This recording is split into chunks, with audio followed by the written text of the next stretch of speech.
Hey everyone, it's Sarah from God's Healing Hand and Homestead, and today I will be showing you how to water bath can ground beef.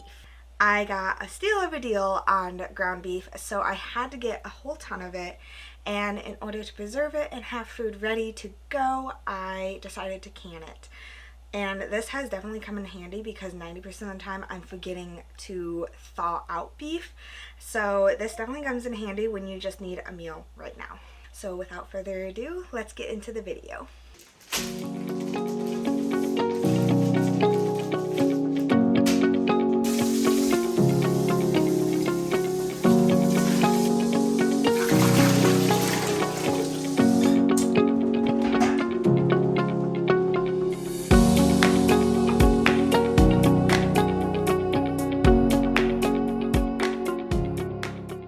A little disclaimer, this method of canning is not USDA approved, however it is safe and how generations past have done it.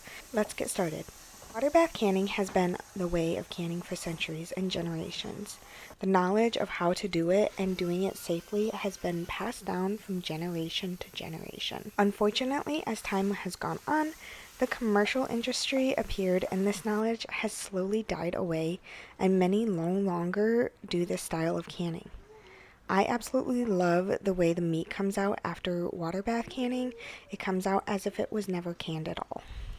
In order to get started in canning, you will need a few simple tools. A large pot to accommodate your jars. The pot needs to be able to maintain an inch of water above the jars. Jar grabbers, canning jars, and a towel. Before you get to canning the meat, you will want to partially cook it first. It doesn't have to be all the way cooked, but cooked enough where the majority of it is loose. The less cooked your meat is, the more likely you will end up with a more meatloaf-like jar than ground beef ready for tacos. I prefer not to season my canned goods just because I like that blank slate.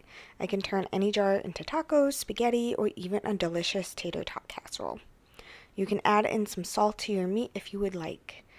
Once your meat is partially cooked, you will want to drain the meat. This helps get rid of the excess fat and gives you some great broth that you can also use.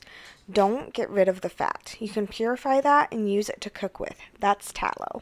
Taking a quick break to tell you about God's Healing Hand. God's Healing Hand is an all-natural skincare and natural wellness business. I formulate and make all of the products handmade, which are designed to help your skin feel good. From the homemade soaps, which are cleansing and gentle on the skin, including your baby's skin, to moisturizers that can help and nourish the driest of skin.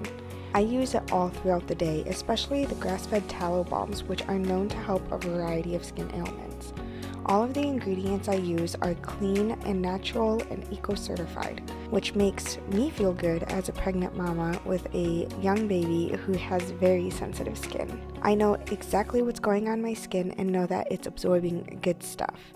You can find all my products at godshealinghand.com. With my pregnancy right now, Muskegon-market.com will be fulfilling all orders, so links can be found under each individual product or using the search feature on their website. You can also check out the blog, which already have a few posts on living natural and how to make some natural remedies, as well as some other information on there. Next, now we gotta can it. So you can go two different ways when it comes to water bath canning. You can allow the beef to cool and then can it, or you can can it hot. Either way, you need to make sure that if it's cooled, you're putting the cool meat into room temperature jars, which will then go into cool water. Now, if you're canning it hot, then the hot meat needs to go into hot jars, which will go into a warm/hot water bath canner. This will help prevent any kind of thermal or temperature shock to your jars. Any kind of temperature shock could cause the glass to break, which we don't want. So if you are doing it hot, then ensure that you have your water heating up while you are preparing things. This will help with time management as well. I couldn't do the cooking and canning in one day, so everything was cold when I went to can it. You want your jars to be clean along with your rings and lids. You can wash them or use the dishwasher to clean them and sterilize them. This time around I did not sterilize my jar. They do get sterilized in the water bath canner, But if you want to take that extra step and sterilize them, you can stick your jars into the oven and let the oven preheat with the jars in them up to 170 degrees in the oven and keep it in there for like 10 minutes. Next, you're going to pack your meat into the jars and make sure to leave a 1-inch headspace. I did not add any broth or water.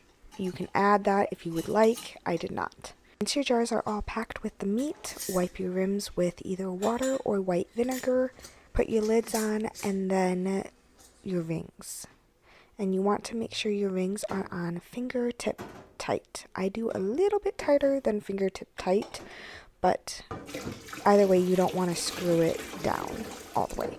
Now you're going to put your jars in the canner and get the water bath to a rolling boil. Once it is at a rolling boil, that is when you start the timer for 3 hours.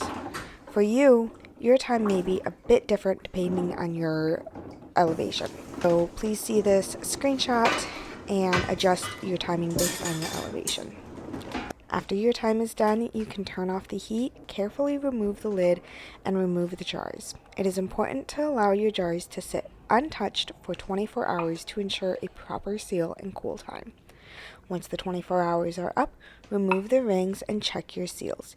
If you can lift the jar by the seal, it shouldn't budge, and it's sealed, and you can label and store your jars.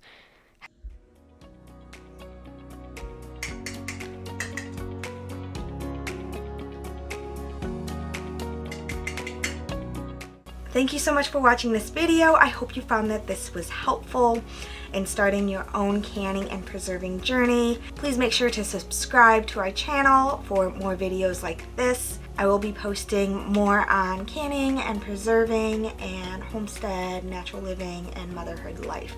Thanks for watching. Bye.